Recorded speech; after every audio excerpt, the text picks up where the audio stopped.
మేమందరం ఇక్కడ పస్తుంటే అక్కడికి ఇక్కడికి వెళ్ళి తినేసి వస్తున్నాం, తాగేసి వస్తున్నాం. ఇది వినబడేటట్టు సనుగుడు కాదు, ఇది వినబడాలనే.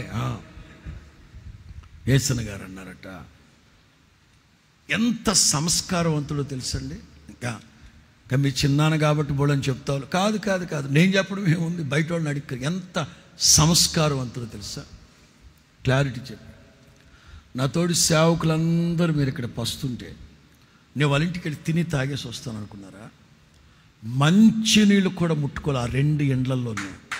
నా తోడి సేవకులందరూ ఇక్కడ పస్తుంటే నేను ఎలా తినేసి వచ్చాను, ఇదేనా మీరు నన్ను అర్థం చేసుకోండి, ఇదేనా మీరు నన్ను అర్థం చేసుకోండి.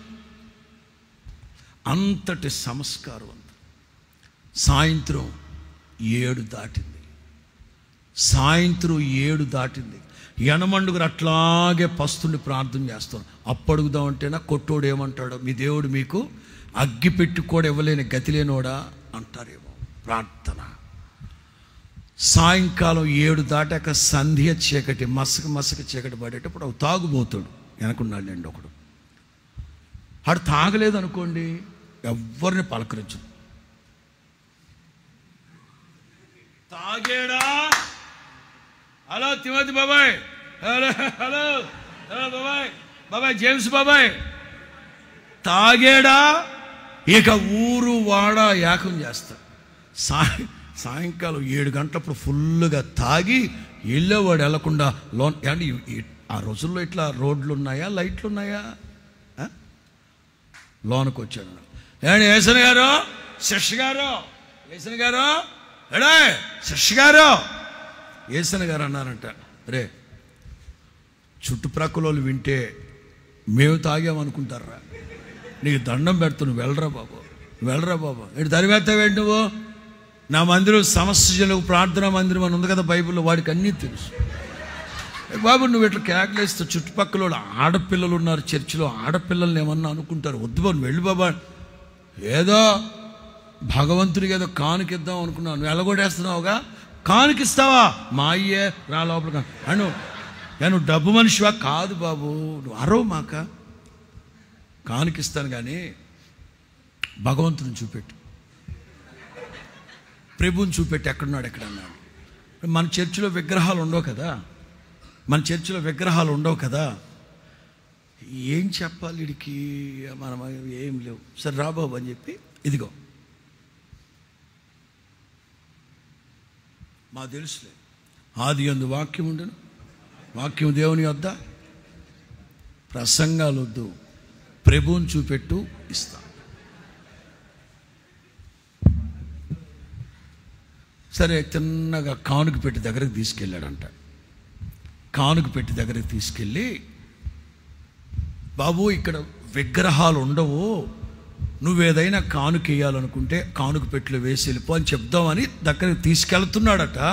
వాడే స్పాంటేనియస్గా రియాక్ట్ అయ్యి అంటాడంట, అది భగవంతుడు ఇందులో బజ్జున్నాడని చెప్పు నమ్ముతా, అంతేగాని అదేదో చూపెట్టి ప్రభు అంటే నేను ఎట్లా నమ్ముతాను, ప్రభు ఇందులో బజ్జున్నాడు అనమాట. ఓకే ఓకే ఓకే ఓకే అని కానుకేసే. ఆడు వెళ్ళిపోయాక తలుపు తీసి చూస్తే 10 రూపాయలు ఉందంట. అప్పుడు ప్రార్థన ముగించి బ్రదర్ని పంపించి అగ్గిపెట్టి తెప్పించి వంట చేసి భోంచేశాక అందరూ ప్రభువును స్తుతించి పడుకున్నారు. ఇలాంటి పునాదుల మీద కట్టుబడిన మినిస్ట్రీ ఇది. ఓవర్ నైట్లో వచ్చేలా, ఓవర్ నైట్లో వచ్చేలేదమ్మా, ఓవర్ నైట్లో వచ్చేలేదు ఈ సేవ, ఓవర్ నైట్లో వచ్చేలా. ఇందాక రూతక్క చెప్పింది కదా, ఒక గుడ్డు తినాలంటే వారాల తరబడి ఆలోచించి చేతిలో డబ్బు లేక ఈ గోడ ప్రక్కనే ఆ కోళ్ళ ఫామ్ ఉండేది, పౌల్ట్రీ ఫామ్ ఉండేది గోడ ప్రక్కనే. అక్కడికి వెళ్ళి ఆయన అడిగేవాడంట, గుడ్డు ఎంత? 10 పైసలు. అవునా, 10 పైసలు అంటే ఎన్ని కావాలేంటి? 6 మంది ఉన్నాము మందిరంలో, ఒక గుడ్డు అయితే చాలు, ఓ పని చేయి, పగిలిపోయిన గుడ్లు ఉన్నాయి, అవి 10 పైసలకు 3 ఇస్తా, కావాలా అన్నాడంట.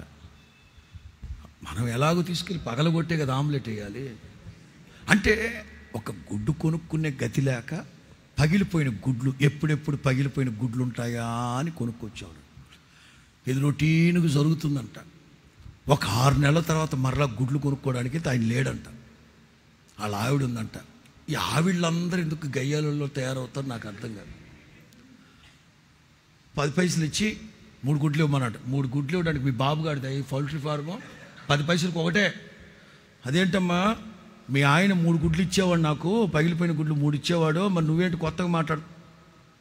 ఓరి దుర్మార్గుడా, ఆ పగిలిపోయిన గుడ్లన్నీ నా కుక్కకు పెట్టేదాన్ని, నువ్వు తింటున్నావా? కుక్క కంటే హీనుడు ఉన్నట్టున్నావు కదరా నువ్వు. 6 నెలల నుంచి నా కుక్కకి గుడ్లు పెట్టలేక అల్లాడిపోయిన ఆ గుడ్లన్నీ నువ్వు ఎత్తుకెళ్ళిపోతున్నావా? దుర్మార్గుడా, దరిద్రుడా అని తిట్టిందంటావు. అంటే అంత దయనీయమైన స్థితిలో కూడా ఎక్కడ చేయి చాపకుండా, 1 రోజు కాదు 2 రోజులు కాదు, రోజులు, ఇంకా చెప్పనా, ఈ లేమల్లి నుంచి గుంటూరుకి కాలి నడకన నడిచి వచ్చేవాడు ఛార్జీలకి డబ్బులు లేక. నల్లపాడులో ఏబి మాసిలామణి గారి మీటింగ్స్ జరిగితే, నల్లపాడులో 12 రోజుల పాటు ఏబి మాసిలామణి గారి మీటింగ్లు జరిగితే ఆయన మాటలు వినడానికి 3 రోజులకు సరిపడా పులిహోర అన్నం ఇస్తరులో కట్టుకొని లుంగీలో చుట్టుకొని ఈ పొలాల్లో అడ్డం పడి నల్లపాడికి వెళ్ళి 3 రోజుల పాటు ఆయన మాటలు వినడం, కాస్త పులిహోర తినడం, కాలువ గట్టు దగ్గరికి వెళ్ళి స్నానం చేయడం, గతి లేక ఇక్కడ నుంచి గుంటూరుకు నడుచుకుంటూ వస్తూ అప్పటికే 2-3 రోజులు అన్నం తినక ఆకలికి తట్టుకోలేక చింత చిగురు తిని ఆ పుల్లటి చింత చిగురు వెళ్ళేసరికి వాంతులు చేసుకొని పడిపోతే కుక్కలు వచ్చి మూతి నాగుతూ ఉంటే పొలాల్లో పనిచేసుకున్న వాళ్ళు వచ్చి కుర్రాడెవడ పడిపడి నీళ్ళు తప్పి లేపితే ఏమైందంటే 3 రోజులు అయిందండి భోంచేసి చింత చిగురు తిని పడిపోయాడు కింద. అంటే ఆల్రెడీ వాళ్ళు తిని ఎంగిల్ చేసిన అన్నం కొంచెం మిగులుంటే ఆ అన్నం పెడితే ఆ అన్నం కొంచెం తిని వాళ్ళకి వందనాలు చెప్పి వెళ్ళిన రోజులు. అలాంటి రోజుల్లో కూడా ఎక్కడ చేయి చాపకుండా ప్రభువు నన్ను నడిపిస్తూ ఉన్న మార్గం ఇది. శోధింపబడిన తర్వాత నేను సువర్ణముగా మార్చబడతాను.